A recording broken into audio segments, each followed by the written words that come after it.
हाँ जी, तो कुछ इंपॉर्टेंट जगहों के बारे में पढ़ लें। प्रीलिम्स पास में है, कुछ दिन रह चुके हैं, तो आइए यहां पे इस वीडियो में समझेंगे कुछ important places in news. Geography में भी हम पढ़ते हैं, आईआर में भी जरूरी होती हैं। अब उससे आगे बढ़ने से पहले मैं आपको एक इंफॉर्मेशन देना चाहता हूं दोस्तों कि अब प्रीलिम्स तो चलो आने ही वाले हैं, लेकिन प्रीलिम्स के बाद आप में से बहुत सारे बच्चे होंगे जो कि एसए की तैयारी भी करेंगे और एसए के कोर्सेज की तलाश में भी होंगे। मैं आपको ये बताना चाहता हूं एसए का एक बहुत कॉम्प्रिहेंसिव कोर्स हम प्रीलिम्स के बाद लॉन्च करने वाले हैं। अब इस कोर्स में इसके जो फीचर्स हैं आप वैसे पढ़ सकते हैं, डिटेल में इसके बारे में फिर बात करेंगे, लेकिन आपको यह पता हो कि इसमें डिटेल्ड तरीके से थीम बेस्ड एसेज और फिलोसॉफिकल बेस्ड एसेज दोनों रहेंगे। तो लगभग 14 से 15 एसेज का जो कंटेंट है वो आप इस कोर्स में देख सकते हैं। इस कोर्स को मैं पर्सनली लीड कर रहा हूं। यहां पे मैं पर्सनल आपको मेंटरशिप भी प्रोवाइड करूंगा, साथ के साथ यहां पे आपको प्रैक्टिस के लिए टेस्ट भी देखने को मिलेंगे। इस कोर्स से संबंधित और जानकारी लेने के लिए आप हमारे टोल फ्री नंबर पे कॉल कर सकते हैं। 250 मार्क्स का ऐसे होता है, इररिस्पेक्टिव प्री में कैसा आउटकम रहे, लेकिन ऐसे हमने मेंस में लिखना ही लिखना है, चाहे इस साल हम मेंस दे रहे हैं चाहे अगले साल मेंस दे रहे हैं। तो इस करके दोस्तों ये एक बहुत इंपॉर्टेंट कंपोनेंट है यूपीएससी का, आपकी रैंक को भी बहुत ऊपर लेके जा सकता है। तो इस कोर्स से संबंधित जानकारी के लिए टोल फ्री नंबर पे जरूर कॉल करना। चलो शुरू करते हैं आज की चर्चा। देखिए पहला तो हम बात करेंगे यहाँ पे वेस्ट सेती डैम के बारे में। वेस्ट सेती डैम के बारे क्यों बात कर रहे हैं? बिकॉज भारत और नेपाल के बीच में, ये 2022 की बात है, पिछले साल की बात है, बुद्ध पूर्णिमा के मौके पे मोदी जी गए थे नेपाल के दौरे पे और वहां पे एक एमओयू साइन किया गया था भारत और नेपाल के बीच में, जहां पे भारत ने कमिट किया नेपाल को कि 750 मेगावाट का वेस्ट सेती डैम के ऊपर जो हाइड्रो इलेक्ट्रिक प्रोजेक्ट है वो भारत बनाएगा। अब देखिए इस वेस्ट सेती डैम की पहले लोकेशन को समझे, ये कहां पे है? Far western region of Nepal पे है। यहां पे मैप आपके सामने है, लास्ट मिनट रिवीजन है, लास्ट मिनट वीडियोस यहां पे जो आ रहे हैं बहुत इंपॉर्टेंट रहते हैं, खास करके प्लेसेस इन न्यूज। ये बहुत स्कोरिंग मार्क्स होते हैं, जरूर क्वेश्चन आते हैं, कोई ना कोई आपको क्वेश्चन देखने को जरूर मिलेगा related to places in news. तो प्लीज यहां पे मैप को हम ध्यान से देखें, कहां पे है वेस्ट सेती dam? Far western region of Nepal में है। वेस्ट सेती डैम कहां पे लाया करता है? एट द कॉन्फ्लुएंस ऑफ सेती रिवर एंड करनाली रिवर, वहां पे ये लाया करता है। अब जरूरी बात यहां पे समझने वाली क्या है, 2012 से लेके 2018 के बीच में ये जो प्रोजेक्ट था चाइना के पास था। ये प्रोजेक्ट के ऊपर बहुत सारी कंट्रीज इन्वॉल्व 1980s के टाइम से रही हैं, बिकॉज देखिए नेपाल भूटान लैंडलॉक्ड कंट्रीज हैं, लेकिन रिच हाइड्रो पावर पोटेंशियल यहां पे है। अब कहीं ना कहीं जब तक चाइना के पास ये प्रोजेक्ट था, और हम ये भी देख सकते हैं कि 2020-21 तक नेपाल की जो सरकार थी वो थोड़ा चाइना के टुवर्ड ज्यादा लीन कर रही थी। आपको याद होगा केपी ओली ने भी नक्शे निकाले थे 2020 में, जहां पे लिम्पी उधूरा, आपका काला पानी, लिपु लेक पास जो है, जो कि भारत के उत्तराखंड स्टेट में आते हैं, वहां पे उन्होंने ये जो जगहें थी ये उन्होंने नेपाल के नक्शों में दिखाई थी। बट नाउ 2022 में आते आते शेर बहादुर देउबा नेपाल के प्रधानमंत्री थे, एंड उनका जो स्टैंड था that was comparatively pro India rather than being pro China. So that was a big thing कि ये नेपाल और इंडिया के बीच में एमओयू साइन किया गया वेस्ट सेती डैम के चलते। ठीक है, Seti means the white river, also called as the Seti Gandaki. ये नेपाल में इसको ऐसे कहा जाता है, Seti Gandaki. It cuts to the Mahabharat range before joining the Trishuli river which is a left bank tributary near the देवघाट एरिया। ठीक है, तो ये 750 मेगावाट का हाइड्रो पावर प्रोजेक्ट है far western region of Nepal में। नाउ आगे बढ़ेंगे, कच्चा थीवू आइलैंड की बात करेंगे। देखिए कच्चा थीवू आइलैंड की जब बात आती है, कच्चा थीवू आइलैंड क्या है? ये आइलैंड बेसिकली वोल्केनिक इरप्शन से फॉर्म हुआ था 14th सेंचुरी में कहा जाता है, और ये आइलैंड अनइनहैबिटेड है।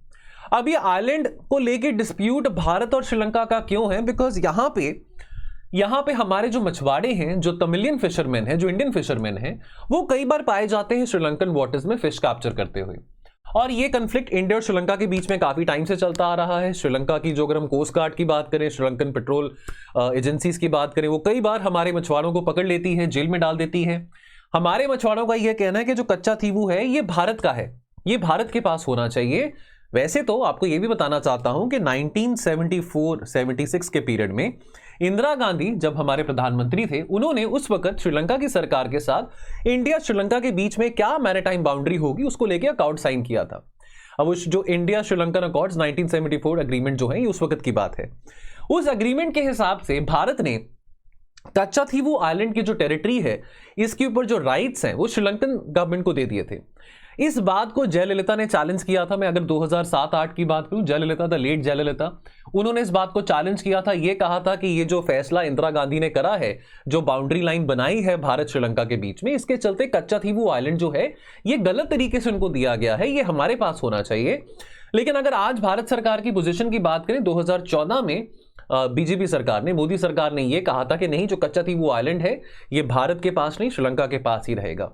ठीक है, तो ये आइलैंड को लेके कंफ्लिक्ट रहता है between the Indian fisherman and the Sri Lankan fisherman. ठीक है, कच्चाथीवू आइलैंड आपको पता हो, this was form due to volcanic eruptions in the 14th century. Agreement, maritime boundary agreement 1974-76 के पीरियड में भारत श्रीलंका के बीच में साइन करे गए थे। देन हम बात करेंगे स्टेट ऑफ मलक्का के बारे। स्टेट ऑफ मलक्का यहां पे लाई करता है दोस्तों, बहुत इंपॉर्टेंट चोक पॉइंट है इंडियन ओशन रीजन में। This is lying between Indonesia and Malaysia. बहुत सारा important maritime trade, oil maritime trade इस रीजन से पास करता है। डेली बेसिस पे हजारों शिप्स और हजारों ऑयल टैंकर इस रीजन से पास करते हैं। तो स्टेट ऑफ मलक्का बहुत स्ट्रेटेजिकली इंपॉर्टेंट है। स्टेट ऑफ मलक्का यहां पे है between the Indonesia and Malaysia. और एक आता है आपका स्टेट ऑफ हॉर्मूज, जो कि आपका पर्शियन गल्फ में पड़ता है।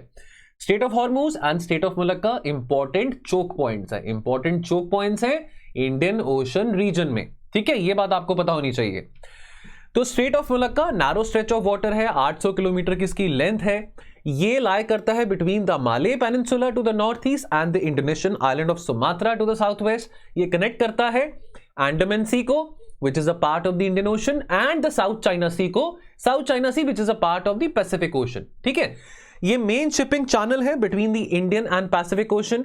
बहुत इंपॉर्टेंट शिपिंग लेन है अगर हम इस रीजन की बात करें, राइट नाउ। उसके बाद हम बात करेंगे रीम नेवल बेस के बारे। रीम नेवल बेस के बारे क्यों बात कर रहे हैं, पहले तो हम देखें रीम नेवल बेस कहां पे लाई करता है। यहां पे कंबोडिया में लाई करता है। रीम नेवल बेस के बारे इस करके बात हो रही है क्योंकि रिपोर्ट्स यहां पे ये आई थी पिछले साल के चाइना का पहला military base Indo Pacific region में यहां पे बन रहा है।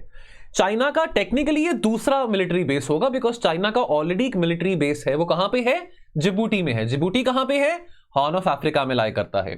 दूसरा बन रहा है रीम, ये नेवल बेस बन रहा है रीम कंबोडिया में, लेकिन चाइना का पहला नेवल बेस होगा इंडो पैसिफिक रीजन में।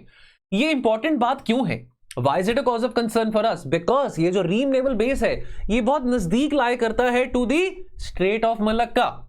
स्टेट ऑफ मलक्का जिसके बारे अभी हमने बात करी, और स्टेट ऑफ मलक्का एक इंपॉर्टेंट चोक पॉइंट है इंडियन ओशन रीजन में। तो कहीं ना कहीं चाइना कंट्रोल करना चाहता है, कंटेन करना चाहता है इस शिपिंग लेन को जहां से बहुत ज्यादा मैरिटाइम ट्रेड होता है। देन बात करेंगे नगोर्नो काराबाग के बारे। क्यों बात करेंगे, मैप देखेंगे पहले। अजरबैजान आर्मीनिया, अजरबैजान आर्मीनिया के बीच में पूरा साल झगड़ा रहा है, पूरा साल लड़ाई रही है। सर क्या ये पहली बार हुई है लड़ाई? नहीं सर, ये लड़ाई 30 साल से होते आ रही है। अब मुद्दा क्या है कि नगोर्नो काराबाग एक टेरिटरी है, एक पीस ऑफ लैंड है जहां पे लगभग 1.5 लाख लोग रहते हैं। और यहां पे ज्योग्राफिकली अगर आप देखें, ये जो पीस ऑफ लैंड है this lies geographically in the territory of Azerbaijan. Internationally Nagorno काराबाग को अजरबैजान का ही पार्ट माना जाता है। लेकिन ये 1.5 लाख की आबादी जो है नगोर्नो काराबाग में, यहां पे जो 97% लोग हैं वो आर्मीनियन है, उनकी एथनिसिटी आर्मीनियन है।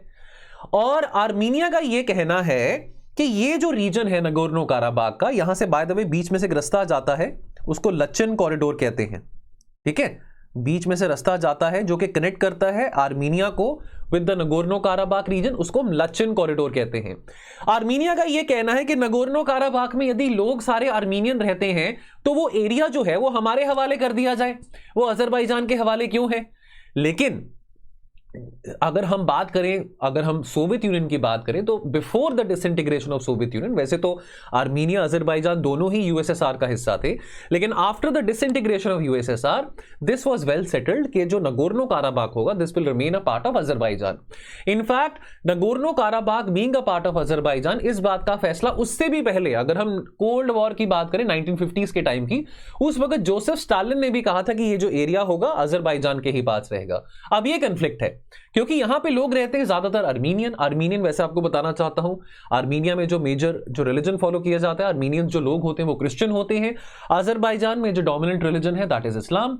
अब इस पूरे झगड़े में आर्मीनिया को रशिया सपोर्ट कर रहा है, Armenia as a part of Russian led CSTO, collective security treaty organisation, और अजरबैजान को इस लड़ाई में तुर्की सपोर्ट कर रहा है। ठीक है, भारत ने आर्मीनिया को, वैसे आपको बताना चाहता हूं, यह थोड़ी एक्स्ट्रा इंफॉर्मेशन है, भारत ने आर्मीनिया को Pinaka multi barrel rocket launchers provide करे हैं, बट दैट डजंट मीन कि भारत सपोर्ट करता है आर्मीनिया अजरबैजान की लड़ाई को। यह बात आपको यहां पे जाननी जरूरी है कि नगोर्नो काराबाग जो रीजन है, यह कंफ्लिक्ट में रहा है, अजरबैजान में लाए करता है। अजरबैजान यहां पे आप देख सकते हैं ओपन अप होता है कैस्पियन सी को। नगोर्नो काराबाग एक लैंडलॉक्ड, माउंटेनियस और फॉरेस्टेड रीजन है। नगोर्नो काराबाग का नाम आर्मीनियन भाषा में अर्थसक है। ठीक है, यहां पे प्रीडोमिनेंटली एथनिक आर्मीनियन पॉपुलेशन आती है। और Nagorno Karabakh has been a part of Azerbaijan since the time of the Soviet era. जब सोवियत यूनियन का कोलैप्स होना शुरू होता है तो आर्मीनिया के रीजनल पार्लियामेंट ने कहा कि इस रीजन को आर्मीनिया के हवाले कर दिया जाए। ठीक है, देन बात करेंगे सोलोमन आइलैंड्स के बारे। ये रहा सोलोमन आइलैंड्स। अभी देखिए न्यूज में, अभी आप पढ़ भी रहे होंगे, मोदी जी गए हैं पापुआ न्यू गिनी। तीसरा फिपिक समिट हुआ है। फिपिक क्या है? Forum for India and Pacific island countries cooperation. तो ये तीसरा जो समिट हुआ है, ये कहां पे हुआ है? ये पापुआ न्यू गिनी में हुआ है। हम किसकी बात कर रहे हैं? सोलोमन आइलैंड्स की बात कर रहे हैं। तो ये क्या है? ये पैसिफिक आइलैंड कंट्रीज हैं। सर ये कहां पे है? सर ये साउथ पैसिफिक ओशन में लाया करती हैं। सोलोमन आइलैंड्स की क्यों बात कर रहे हैं? क्योंकि सर पिछले साल अप्रैल 2022 में खबर में आया था, न्यूज में आया था कि सोलोमन आइलैंड्स ने एक सीक्रेट सिक्योरिटी पैक्ट साइन किया है चाइना के साथ। यानी कि चाइना का यह कहना है कि सोलोमन आइलैंड्स में यदि कभी भी कोई इंटरनल डिस्टर्बेंस होता है, कोई लॉ एंड ऑर्डर प्रॉब्लम होती है, तो चाइना की पुलिस और चाइना की आर्मी सोलोमन आइलैंड्स की पुलिस की मदद करने के लिए तैयार होगी। अब यह बड़ी अजीब बात है, किसी और देश के इंटरनल मैटर्स में किसी और देश की पुलिस और आर्मी का क्या काम है? ठीक है, सोलोमन आइलैंड्स का कैपिटल क्या है? होनियारा। इसके नेबर्स की बात करें, so this is situated to the south east of Papua New Guinea and north west of Vanuatu. फिर यहां पे और बात करें, फेडरेटेड स्टेट्स ऑफ माइक्रोनेशिया की बात करते हैं। 4 है फेडरेटेड स्टेट्स ऑफ माइक्रोनेशिया, याप, चूक, पोन्पे, कॉसरे। यहां पे आपको मैं दिखाता हूं, ये 4 स्टेट्स हैं FSM, यानी कि फेडरेटेड स्टेट्स ऑफ माइक्रोनेशिया, याप, चूक, पोन्पे, कॉसरे। ठीक है, ये भी साउथ पैसिफिक ओशन में पैसिफिक आइलैंड कंट्रीज का ही पार्ट बनता है। पैसिफिक आइलैंड फोरम है for that matter. Pacific island forum कब स्थापित किया गया था? वैसे तो सर पैसिफिक आइलैंड फोरम की स्थापना 1971 में होती है, लेकिन 1971 में पैसिफिक आइलैंड फोरम का नाम होता है साउथ पैसिफिक फोरम, और 1999 में साउथ पैसिफिक फोरम का नाम पड़ता है पैसिफिक आइलैंड फोरम। तो कुछ वैल्यू एडेड इंफॉर्मेशन है आपके यहां पे बताना आपको चाह रहा हूं। देन बात करेंगे क्यूरल आइलैंड्स के बारे। क्यूरल आइलैंड्स कहां पे हैं? ये रहे क्यूरल आइलैंड्स। ये हैं आपके क्यूरल आइलैंड्स। किसके बीच में आ रहे हैं? जापान और रशिया के बीच में। तो क्यूरल आइलैंड्स याद करिए, 2022 में क्वेश्चन आया था कि ईस्ट चाइना सी में सेनकेकु दियायू आइलैंड्स का झगड़ा कौन से 2 देशों के बीच में होता है? China Japan. क्या पता इस बार क्वेश्चन आ जाए कि क्यूरल आइलैंड्स का जो डिस्प्यूट है वो कौन से 2 देशों के बीच में होता है? तो सर जापान और रशिया के बीच में डिस्प्यूट है। क्यूरल आइलैंड्स को जापान कहता है कि वो हमारी नदर्न टेरिटरीज हैं, जापान के नदर्न डायरेक्शन में क्यूरल आइलैंड्स लाया करता है, और रशिया कहता है कि नहीं, क्यूरल आइलैंड्स रशिया की सदर्न टेरिटरीज हैं। तो इस क्यूरल आइलैंड्स डिस्प्यूट को नदर्न टेरिटरीज डिस्प्यूट के नाम से भी जाना जाता है। याद रहेगा? चलिए ठीक है, अब देखिए क्यूरल आइलैंड्स यहां पे है। Kuril islands is between the sea of Okhotsk and the Pacific ocean. यहां पे हम ये भी देख सकते हैं, यहां पे क्यूरल आइलैंड्स यहां पे आ रहा है बिटवीन जापान एंड रशिया। तो यहां पे रशिया के यहां पे साउथ में क्या आता है? कमचताका पेनिनसुला। तो एज पर जापान ये डिस्प्यूटेड आइलैंड्स हैं और ये इलीगली रशिया के द्वारा ऑक्यूपाई किए गए हैं। जापान इन आइलैंड्स को नदर्न टेरिटरीज कहता है, रशियन आइलैंड्स को सदर्न टेरिटरीज कहता है। ठीक है, ये बात आपको याद हो। ये आइलैंड सेपरेट करते हैं क्यूरल आइलैंड सेपरेट करते हैं the sea of Okhotsk and the Pacific ocean. तो ये इंपॉर्टेंट बात है, प्लीज इस बात को नोट करें। चलिए नॉर्थ स्ट्रीम पाइपलाइन की बात करेंगे। Again because of the Ukraine war this was in news. Now अब यहां पे नॉर्थ स्ट्रीम 1 और नॉर्थ स्ट्रीम 2 दोनों पाइपलाइंस को समझेंगे। अब ये दोनों पाइपलाइंस कहां से आ रही है? नॉर्थ स्ट्रीम में क्या आ रहा है? सर क्या आ रहा है नॉर्थ स्ट्रीम में? खिलौने आ रहे हैं? क्या आ रहा है? पेस्ट्रीज आ रही हैं? चॉकलेट आ रही है? नहीं, इसमें से गैस आ रही है, नेचुरल गैस आ रही है इस पाइपलाइन में। अब ये पाइपलाइन में जो गैस आ रही है वो कहां से आ रही है? From the Arctic shelf. तो नॉर्थ स्ट्रीम 1 नॉर्थ स्ट्रीम 2 दोनों जो पाइपलाइंस है वो कहां पे टर्मिनेट होती है? ग्रेसफोल्ड में। ग्रेसफोल्ड कहां पे है? जर्मनी में है। नॉर्थ स्ट्रीम 1 शुरू होती है वायबॉग से again in Russia the gas is coming from the Arctic shelf and North Stream 2 शुरू होती है उस्ट-लुगा से. Again the gas is coming from the Arctic shelf terminating into Greifswald Germany and this is also bypassing the Baltic Sea. Baltic Sea के around कौन सी countries है उस पर भी नजर मारिए. Finland, Estonia, Latvia, Lithuania, Russia, Sweden, इन सब कंट्रीज पे नजर मारिए. ठीक है, even Russia for that matter. Then बात करेंगे ईस्टर्न यूक्रेन के बारे. ईस्टर्न यूक्रेन न्यूज में रहा है ऑब्वियसली बिकॉज रशिया का जो मेन रीजन था यूक्रेन को इन्वेड करने का वो क्या था. रशिया का मेन रीजन यूक्रेन को इन्वेड करने का था दैट कि देखिए जी यहाँ पे ईस्टर्न यूक्रेन को जिसको डॉनबस रीजन भी कहा जाता है कि सर यहाँ पे जो लोग रहते हैं वो तो प्रो रशियन है और वो एंटी यूक्रेनियन रिबेल्स हैं. तो रशिया का ये कहना था, व्लादिमीर पुतिन का ये कहना था कि यहाँ पे जो लोग हैं इनके ऊपर यूक्रेन की सरकार जो है वो अत्याचार कर रही है, टॉर्चर कर रही है. और यही बहाना व्लादिमीर पुतिन ने यूज किया यूक्रेन को इन्वेड करने का. तो ईस्टर्न यूक्रेन के मैप को ध्यान से देखते हैं, इसको डॉनबस रीजन कहते हैं. ठीक है, यहां पे बात करेंगे पहले खरसोन रीजन के बारे. देखिए रशिया यहां पे खरसोन में प्रो रशियन लोग रहते हैं. इनफैक्ट रशिया की सरकार ने खरसोन में एक नई एडमिनिस्ट्रेशन एस्टैब्लिश करी थी जहां पे जो लोग वो रशियन ही बोल रहे थे और वहां पे रूबल एज अ करेंसी को एस्टैब्लिश किया था. देखिए इतना मजबूत होने के बाद, इतना ज्यादा इस रीजन के ऊपर कंट्रोल होने के बावजूद भी ये रीजन आज रशिया के हाथ में नहीं है. यूक्रेन ने इस रीजन को रिकैप्चर कर लिया है. खरसोन एक इंपॉर्टेंट पोर्ट सिटी है सदर्न यूक्रेन में. कहां पे है खरसोन? ये रहा खरसोन. खरसोन क्रिमिया के भी पास में है. This is an important port city which is adjacent to Crimea, Crimean peninsula which was annexed by Russia in 2014. Right, चलिए देन ब्लैक सी के पोर्ट्स की बात करें. बहुत जरूरी है यहाँ पे ब्लैक सी में कौन से इंपॉर्टेंट पोर्ट्स, बहुत सारे. ये देखिए Black Sea was in the news. Black सी को लेके बहुत सारी इंपॉर्टेंट कवरेज रही है न्यूज में द लास्ट 1 ईयर. कुछ इंपॉर्टेंट पोर्ट्स के बारे हम पढ़ लेते हैं यहाँ पे कौन से इंपॉर्टेंट पोर्ट्स हैं. मुद्दा क्या है, देखिए एक बात को यहाँ पे ये भी समझते हैं कि रशिया क्यों ब्लैक सी के पोर्ट्स को कैप्चर करना चाह रहा है. बिकॉज रशिया के पास जो पोर्ट्स हैं मोस्टली वो फ्रोजन रहते हैं. रशिया के पास जो कंट्रोल है वो आर्कटिक रीजन के पोर्ट्स का है. They remain frozen throughout. Black Sea की जो पोर्ट्स हैं they are warm water ports. अब ब्लैक सी के पोर्ट्स पे कब्जा करने के लिए रशिया को, अगर ब्लैक सी के पोर्ट्स पे रशिया का कब्जा होता है, जो कि वैसे टर्की तो कभी नहीं होने देगा जीते जागते, लेकिन अगर रशिया ये कैप्चर करता है ब्लैक सी के सारे पोर्ट्स को, तो रशिया को एक्सेस मिलता है, पैसेज मिलता है to the Mediterranean sea, to the Aegean sea and therefore to the rest of the world. और रशिया के पास अभी ये कमजोरी भी है कि उसके पास वार्म वाटर पोर्ट्स नहीं है. In fact the only warm water port which Russia has is the port of Novorossiysk. This is the only warm water port which Russia has. बाकी सारे के सारे जो पोर्ट्स है रशिया के पास वो फ्रोजन रहते हैं for 8 to 9 months in a year. Port of Constanta ये लार्जेस्ट ब्लैक सी पोर्ट है और ये पोर्ट किसका है? रोमेनिया का. ये है port of Constanta. Port of Odessa, again this is a warm water port in the southern part of Ukraine. Port of Novorossiysk, this is an eminent Black Sea seaport and this is the only warm water port which Russia has. तो बहुत सारा जो cargo है, जो बहुत सारा trade है इस पोर्ट के जरिए, रशिया का बहुत सारा कार्गो और ट्रेड इस पोर्ट के जरिए जाता है to the rest of the world. Then port of Varna, now this is a biggest seaport of Bulgaria. Crimea और मेनलैंड रशिया को कनेक्ट कौन कर रहा है? कर्च. तो ये इंपॉर्टेंट ब्लैक सी पोर्ट्स थे. अब यहां पे बढ़ते हैं क्रिमिया और रशिया के बीच में जो स्ट्रेट आता है the Kerch strait. Kerch strait किसको कनेक्ट कर रहा है? सी ऑफ अजोव को with the black sea connect कर रहा है. कर्च स्ट्रेट जहां पे है आप देख सकते हैं ये कनेक्टिविटी मिलती है मेनलैंड रशिया को with Crimea. Crimea was annexed in 2014. In fact यहां पे एक कर्च ब्रिज था. इस कर्च ब्रिज पे एक्सप्लोजन हुआ था. ये बहुत एक बड़ी हार थी रशिया के लिए. ये एक्सप्लोजन यूक्रेन की आर्मी के द्वारा किया गया था because Kerch bridge strategically important connectivity बनता है between mainland Russia and Crimea. तो ये कर्च स्ट्रेट को देख सकते हैं, सी ऑफ अजोव और ब्लैक सी को कनेक्ट कर रहा है. उसके अलावा black sea is connected to the distant waters of Atlantic ocean with different straits. जो बाकी स्ट्रेट्स आ जाते हैं, ब्लैक सी ऑफ मार्मरा से कनेक्टेड है via the Bosphorus strait. Black Sea Aegean Sea के साथ कनेक्टेड है वाया द डार्डनल स्ट्रेट. इन दोनों स्ट्रेट्स को टर्किश स्ट्रेट्स भी कहा जाता है, Dardanelles and Bosphorus. Quote and quote यहां पे मैं मॉन्ट्रिक्स अकॉर्ड, मॉन्ट्रिक्स कन्वेंशन की बात करना चाहता हूं 1936. सी ऑफ अजोव को कनेक्ट करता है ब्लैक सी से कर्च स्ट्रेट. तो ये 3 इंपॉर्टेंट स्ट्रेट्स हैं, इनको प्लीज याद रखिएगा. देन स्नेक आइलैंड की बात करेंगे. स्नेक आइलैंड यहां पे आप देख सकते हैं, छोटा सा स्नेक आइलैंड रोमेनिया के बगल में लाया करता है. अगेन ये ब्लैक सी में ही लाया करता है.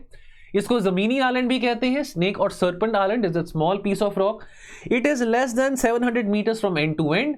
नाउ ये अब जो स्नेक आइलैंड है, यहां पे डिस्प्यूट आता है बिटवीन यूक्रेन एंड रोमानिया कि कौन किसका कंट्रोल यहां पे होगा। हिस्टोरिकली स्नेक आइलैंड रोमानिया का हिस्सा था until Romania became a part of Soviet Union, and of course उसके बाद ये जो स्नेक आइलैंड था that was very much a part of the Soviet Union।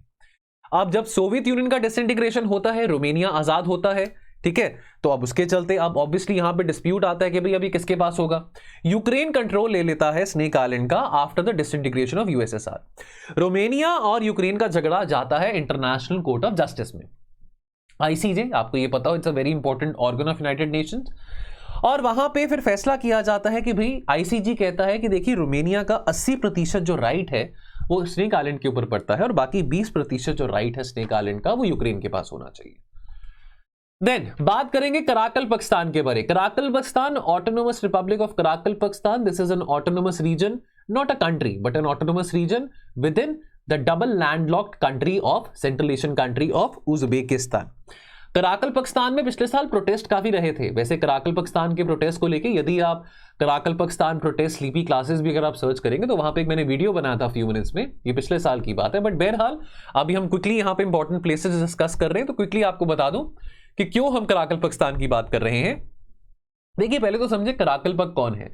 Karakal पक लोगों का नाम डराइव होता है कराकल पाकिस्तान से। अब ये लोग जो हैं ये कहते हैं कि कल्चरली हमारा उठना बैठना, खाने पीने का तरीका, हमारी जो भाषा है वो तुर्की भाषा की तरह नहीं है, थोड़ा डिस्टिंक्ट कल्चर है हमारा, कि आप हमको उज़्बेक आइडेंटिटी से आइडेंटिफाई नहीं कर सकते। हमारा जो आइडेंटिटी है वो कल्चरली डिस्टिंक्ट है as compare to with the people of Uzbekistan, ठीक है।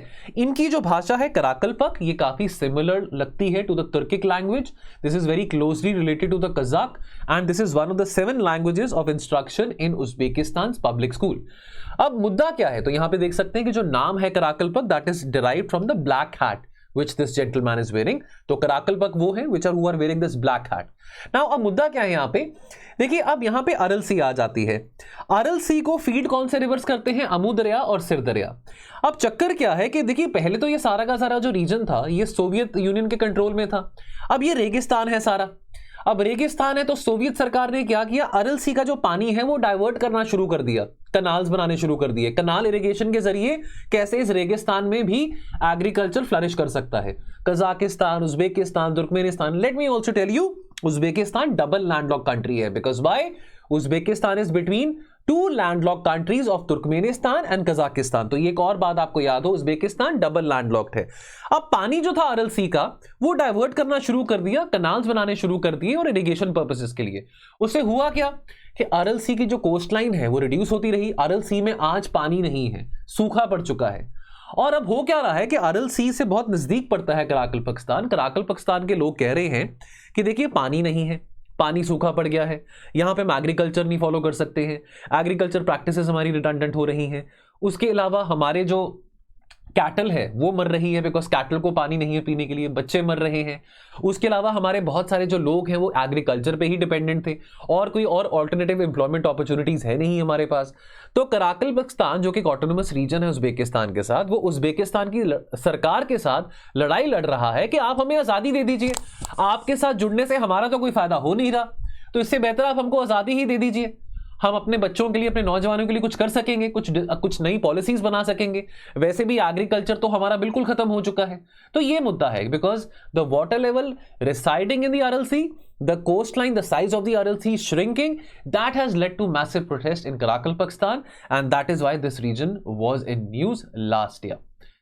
ठीक है, चलिए दोस्तों, तो ये थे हमारे कुछ इंपॉर्टेंट प्लेसेस इन न्यूज जो कि मैंने आपके साथ डिस्कस किए। ये आपके प्रीलिम्स से पहले लास्ट आईआर का फ्यू मिनट्स का वीडियो रहेगा, उसके बाद प्रीलिम्स के बाद तो हम डेफिनेटली मिलेंगे, फिर हमारे फ्यू मिनट्स के वीडियोस थोड़े मेंस ओरिएंटेड होंगे। सो दोस्तों मैं उम्मीद करता हूं कि आप सबको ये वीडियो पसंद आया होगा और दोस्तों all the very very best, मिलते हैं बहुत जल्द। थैंक यू सो मच, जय हिंद।